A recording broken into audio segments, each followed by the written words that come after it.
My name is Andrew Francis, and I recently began a series of teaching on the book of Isaiah for some ladies in Manipur in India. I decided I'd put this teaching down in video form for others to be able to access, and hopefully it'll be helpful for you. The first teaching today is simply giving us a bit of an overview of the book of Isaiah. Now, Isaiah is the most quoted prophet in the New Testament. In fact, there are more quotes in Isaiah than all the other prophets put together. The prophet Isaiah seems to be addressing three different times in history, and so this is why you'll see in some commentaries that the book is broken up into two parts or to three parts.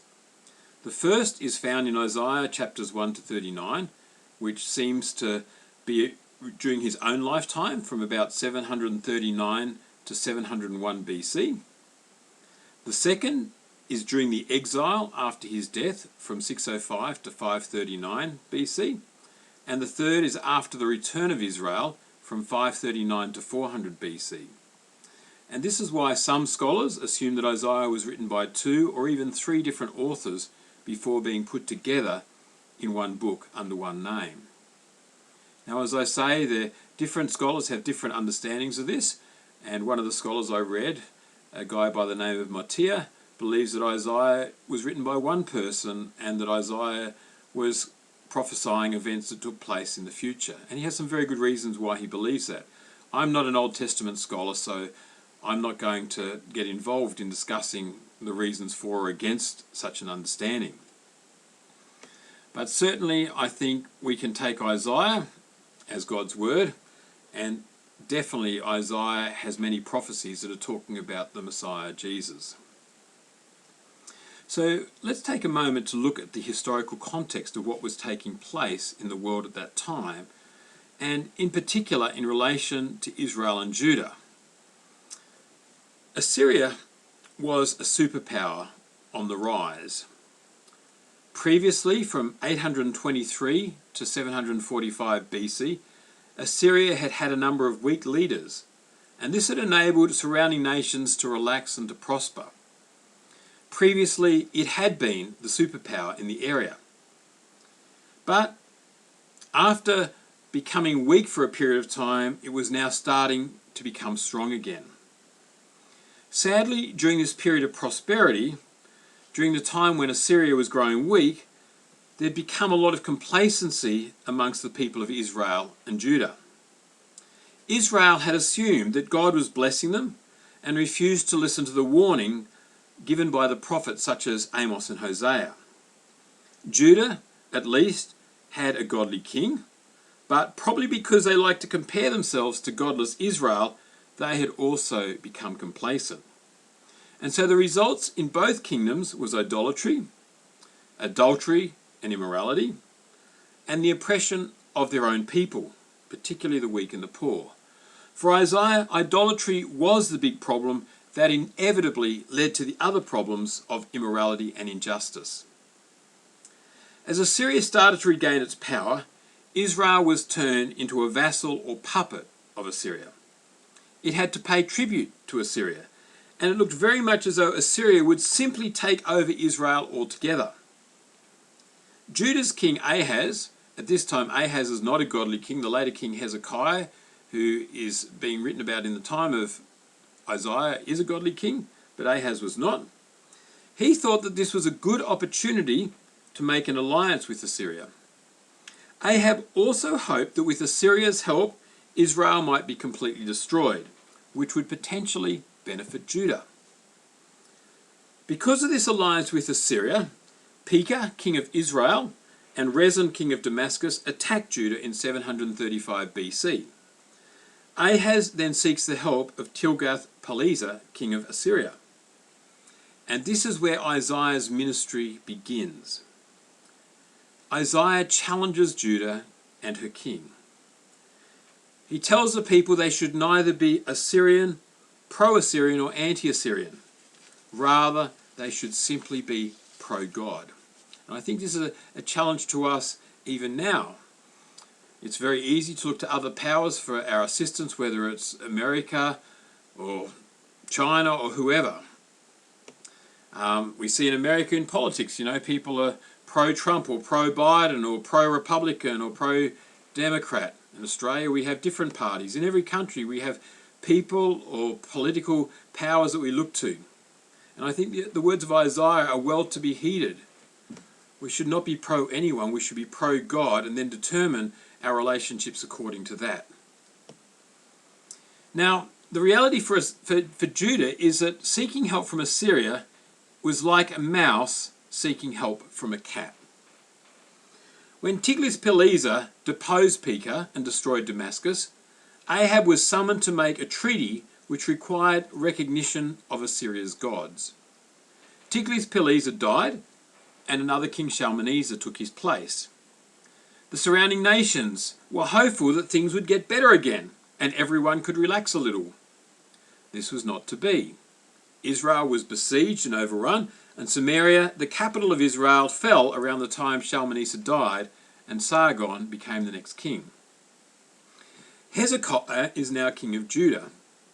He changes the country's policy to anti-Assyrian and seeks to make an alliance with Egypt. Again, Isaiah is not happy about this, because Judah was yet again relying on other nations rather than God. Assyria quickly took control over all who stood against it, including Egypt.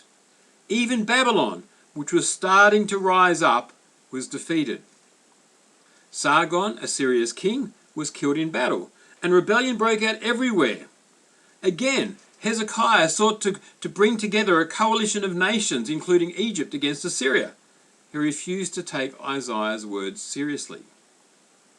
Sennacherib, the new king of Assyria, proved to be just as powerful as Sargon, and Tyre, a city-state, was defeated and all but destroyed, along with various Philistine cities close to Judah.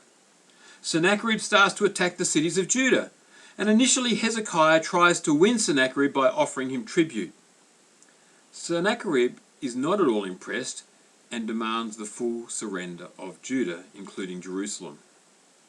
At last, Hezekiah takes Isaiah's words seriously and refuses to surrender.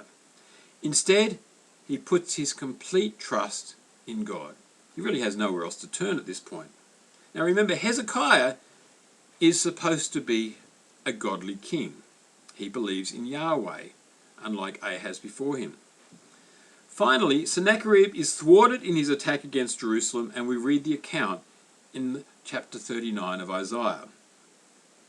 Now, John Oswald tells us that Isaiah seeks to answer this question: how can a sinful, corrupt people become the servants of God?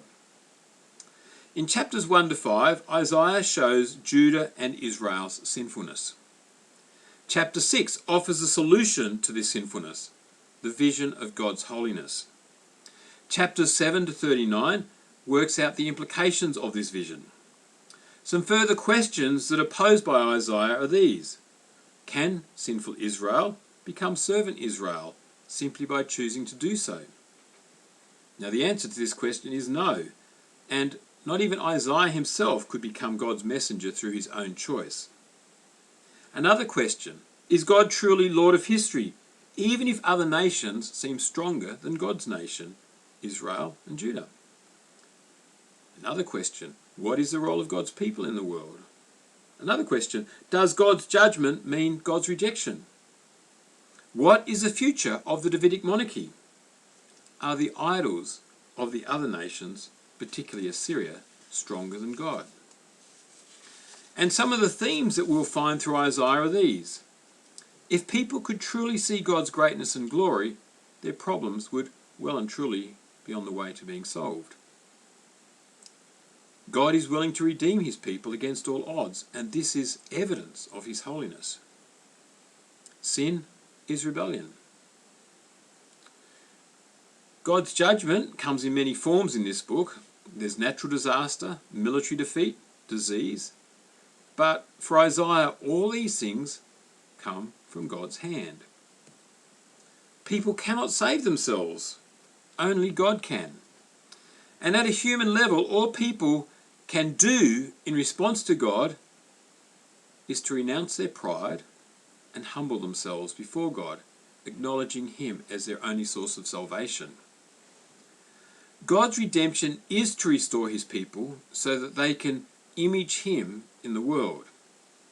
Ultimately, in Isaiah, the best for God's people to honour him is to take the role of a servant. And the overwhelming theme of the book is actually servanthood. John Oswalt, in his commentary on Isaiah, says this: on the one hand, the servant is the people of God, but on the other hand, the servant is the one who incarnates servanthood and godhood, who shows us the nature of servanthood, and in so doing enables us to become the servant. And of course, John Oswalt is pointing to what Isaiah himself is also pointing to very clearly, that whilst Israel and Judah were meant to be the servant people of God, the reality was that they failed, and therefore God offers another servant, who of course is Jesus Christ, God incarnate. And as we go through Isaiah, we'll see how Isaiah speaks about these different themes, answers these different questions, and points us to Jesus Christ himself. God bless.